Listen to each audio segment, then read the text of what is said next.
nanonood din ako kanina nung hearing. Ano po? O dito, sa isang topic natin, ibang klase. O, si Garma, humihingi na po ng patawad. And I am Okay, very thank you. sorry in behalf of my men na nagkamali sa inyo. I'm very sorry. Ah. But I cannot control all of them. Ah. Lahat sila trained police officer. Alam nilang rules of engagement. But alam mo, once you are in the ground, you will always use your discretion. Hindi mo yan talaga, instinct yan ng tao, discretion. At nakita ko rin naman na ginamit na nagkakamali. Inaamin ko may nagkakamali. Pero pinagbibigyan ko kung saan nyo gusto mag-file ng case, pinagbibigyan ko, hinahayaan ko. At lahat po yan na-process ang crime scene. Which is not under my control ang crime scene. Separate unit mo humahawak niyan. Then I am sorry to all victims kung hindi ko na-investigahan isa-isa yung case nyo. Okay, salamat. May mga nagsasabi, bigla akong naawa kay Garma. Yung mga nakapanood nung mga, tawag dito? Nung hearing po, mga kababayan. Ipapakita ko po sa inyo, mga bossing, isang video po, no? Isang, yung mismong hearing po. Ito po yung pinaka-interpellation ni Raul Manuel, mga bossing, kay Garma. Mga boss, uunahan ko na kayo, no? Ako din po, hindi ko trip si Raul Manuel.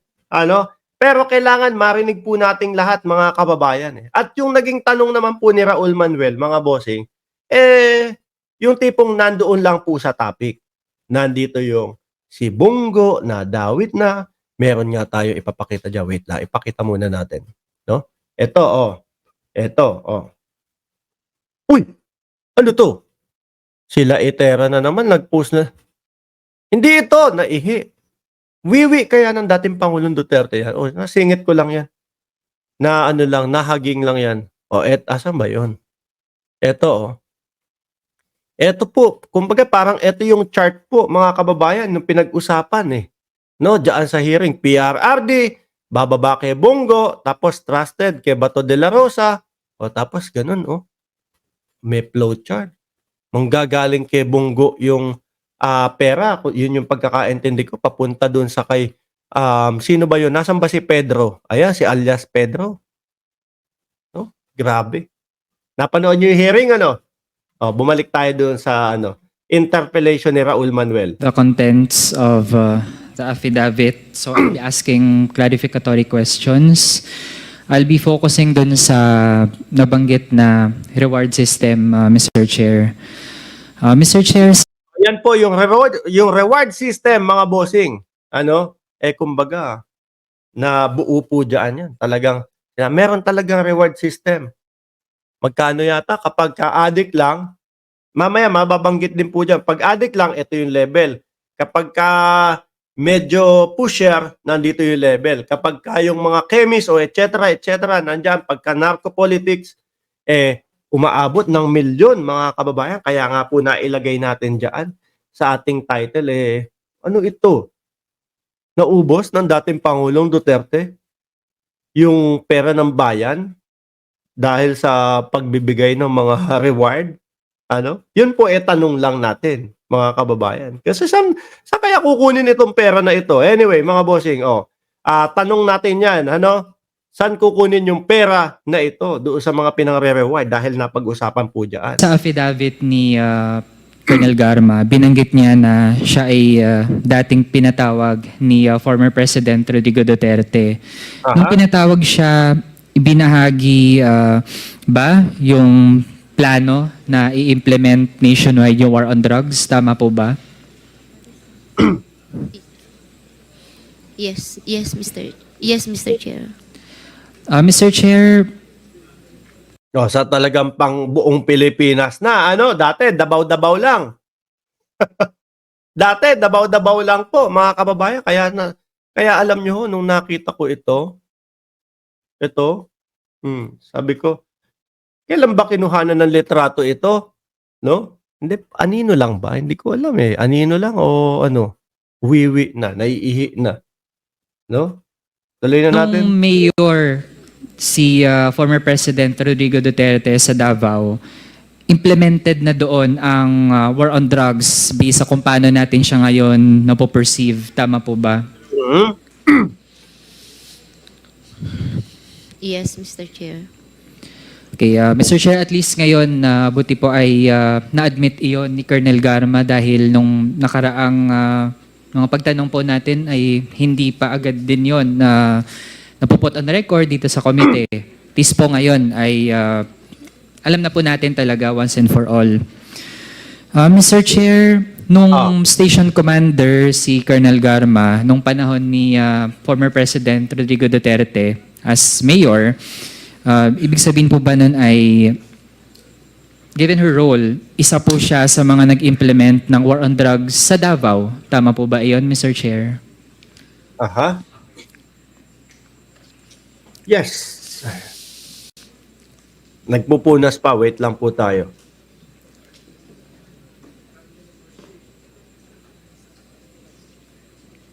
Natahimik.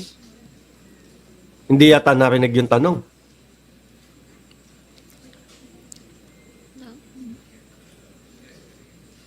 Ulit tanong. Paki-clarify mo lang yung question. Yeah, Mr. Chair, ang tanong ko po dahil naging station commander po si Colonel Garma noong Davao Mayor si Rodrigo Duterte. So ibig sabihin po nun, given her role ay isa po siya sa mga nag-implement ng war on drugs sa Davao. Mhm. Yes, Mr. Chair. Oo daw. Mr. Chair, nag-implement po siya nun dahil kasama po siya dun sa mga na-mention kanina from NUPL, yung Davao Boys and Girls. Tama po ba, Mr. Chair? Mr. Chair, can I explain my answer, Mr. Chair, so that Sige po. maintindihan po ni Congressman? Sige. Yes, Mr. Chair. Operations. Pakilapit lang po yung microphone sa inyong bibig.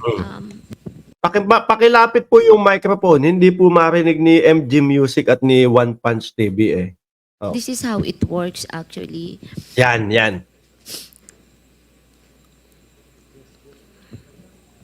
Pag mag-conduct po ng police operation, kasi po ang police, Mm. if the operation po is successful and you file the case in court,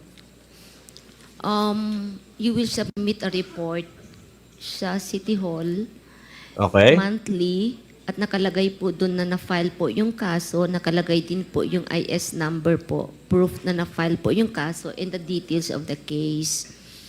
And once isubmit mo to, yung operational expenses po ay nare-refund. That's 5,000 pesos per case po, per operation. Magkano daw?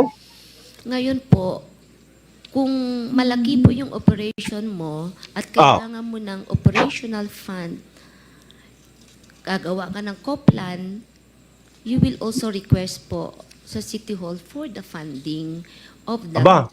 operation plan. Now, in case din po na nagkaroon po ng operation, Okay. and subsequently po, nagkaroon po ng death on the part of the suspects po during a legitimate operation, meron din pong corresponding amount po na binibigay, Mr. Chair. So that is how it works po. So, Mr. Chair, ibig sabihin ay totoo ngang merong Davao Boys and Girls na nagpatupad ng war on drugs. To confirm, Mr. Chair, tama po. Na yun yung Ang tagal sumagot ni Garma. Tuloy. mode of operations as described. Tama po ba? Yun yung kinakonduct, yun yung ginagawa nitong Davao Boys and Girls. Ganun po yung sistema po ng how you will refund yung operational expenses. Kung ano po yung tawag nila at So una, gastos muna ng mga pulis. Tapos kapag natapos na, hihingi ng refund kung ano yung nagastos nila. ano po Aba. yung pinangalan ay for me it's not relevant as long as yung process on how the funds are being provided po, yun po yung ine-explain ko lang po. If that is how po ang pag-perceive, that's how it is politically described po, then I have Then that's it po. Okay, Mr. Chair, dun sa reward system, kasi nasa affidavit din po, na nire-refund ang operational expenses, tapos may funding din para sa planned operations, ito yung co-plan, tapos may reward din kapag napatay yung suspect. Tama po ba, Mr. Chair? Yes po. Your Honor. Mr. Chair, may nakuha po kasi tayong impormasyon, although nung mga nakaraan ay parang haka-haka lang siya, pero ngayon na nag-hold tayo na investigations ay nakakakuha po tayo ng mga sources na pagdating po dun sa reward system ay kapag ang napatay ay isang pusher, yun yung tinatawag na level 1, tapos 50,000. O yan, kapag pa-pusher lang po mga kababayan, maliit lang, level 1, ano? Ang reward. Mako-confirm po ba yun ni Colonel Garma, Mr. Chair? Mr. Chair, I am not so familiar po sa specific amounts.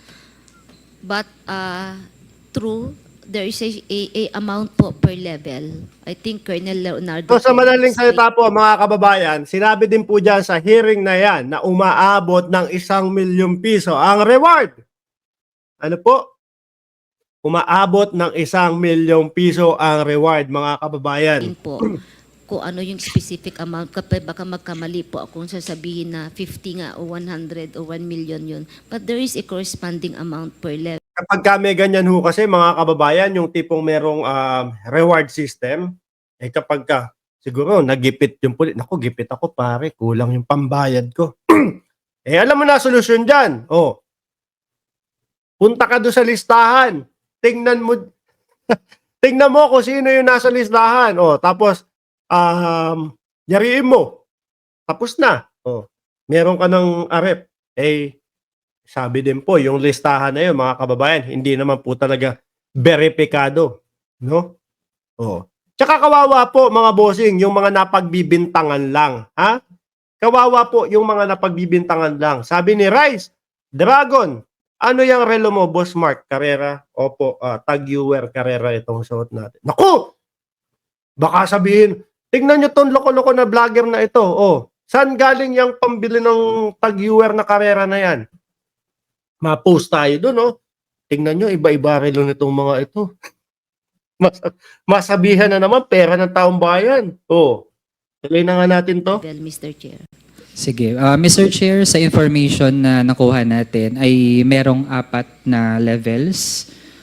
Yung level 1 ay 50K para sa pusher. Kung napatay ay pusher. Kung big time pusher naman ay yun yung level 2, 100K. Aba! Tapos kung narco-cops, narco-politicians, or protectors ay 300 to 500K. Aba! Tapos kapag trader, manufacturer, chemist, yung mga ninja cops, or mga financiers, yun yung level 4, 1 million yung reward kapag napatay sila. Familiar po ba iyon kay Colonel Garma? Yung ganong leveling and amounts?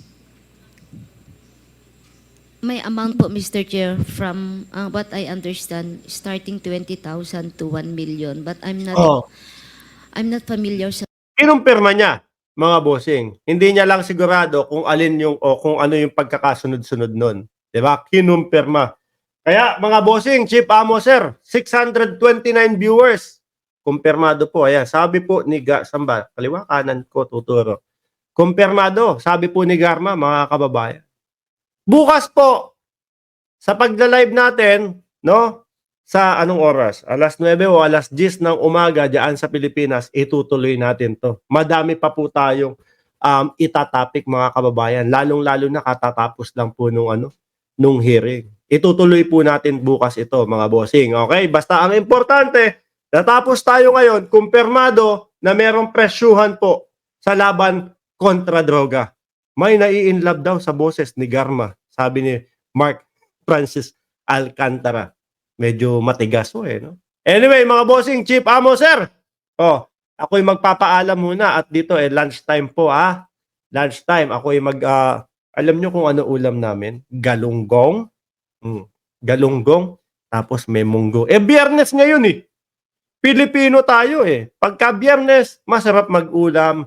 ng munggo na merong tinapa nakahalo doon, tapos merong malunggay yung yung munggo, tas pritong galunggong on the side. Napakasarap po nun. Doon naman po mga kababayan sa mga nagtatanong, no? Sa mga nagtatanong ho, Boss Mark, bakit wala yung ano tawag dito? Bakit wala yung ano yan, yung super sticker mo? Hindi kami makapagpadala sa inyo. Wag na po. Enough namin kasi ang kulit nyo eh. Padala kayo ng padala eh. No, enough po namin. Pero meron kaming gagawin dyan na solusyon. Dito kanina sa YouTube, pag open ko, may nakita ako eh. Parang fundraising. Ano? Mga fundraising. Ayan. Ito. Ayan. Papakita ko sa inyo. Ayan. So, ngayon, sabi ko, aba, pwede pala yung fundraising na yun eh. Oh, yan, yan. Sa YouTube po yan. Eh, kung sakali, kapag yung fundraising talaga, hindi naman didirekta sa akin yun. Didiretso yun doon sa pipiliin naming mapapund, no? Na nagpa-fundraiser. Kaya lang po, ang mga nakita ko kanina dito, parang mga individual na tao eh. Oh. So, kailangan namin piliin. Siguro, pipili po kami ng isa dyan, mga boss, kung sino yung mapipili namin. Kung talagang makulit kayo, gusto nyo magpadala, pag nag-donate kayo, doon sa, ayan, doon sa fundraising mapupunta, hindi ho sa amin. So, kung sakali na magkaroon nun, doon po yun. No? Gusto kong tulungan kasi lagana po sa atin yung mga pamilya na talagang nagugutom po eh. Meron isa ako nakikita dito, ayan no, Relieving Hungriness Philippines. O, kung sakali po na makita namin at talagang ang pakay nito eh mapakain yung mga nagugutom na pamilya, ito po ang pipiliin namin. Okay? Yan po ang pipiliin. Yung orphanage din po, meron dito, Help Philippine Orphanage. Ayan, nasa ilalim. Ayan, medyo ano naman din ako dyan. Mga kinukup-kup. O, siyempre, minsan, kadalasan, kailangan din po nila ng funds, mga kababayan. Sabi ni Jorge Edralin, iPhone 15 Pro Max yan, Mark. Ay, hindi po. iPhone 11 lang po ito. Yung misis ko, kinukulit ako, bumili ng iPhone 16. Sabi ko, hindi. Ayoko. Sayang lang ang pera. Sa iPhone 25 na ako bibili. Anyway, mga boss, Chief Amo, sir, maraming salamat po. God bless po sa ating lahat.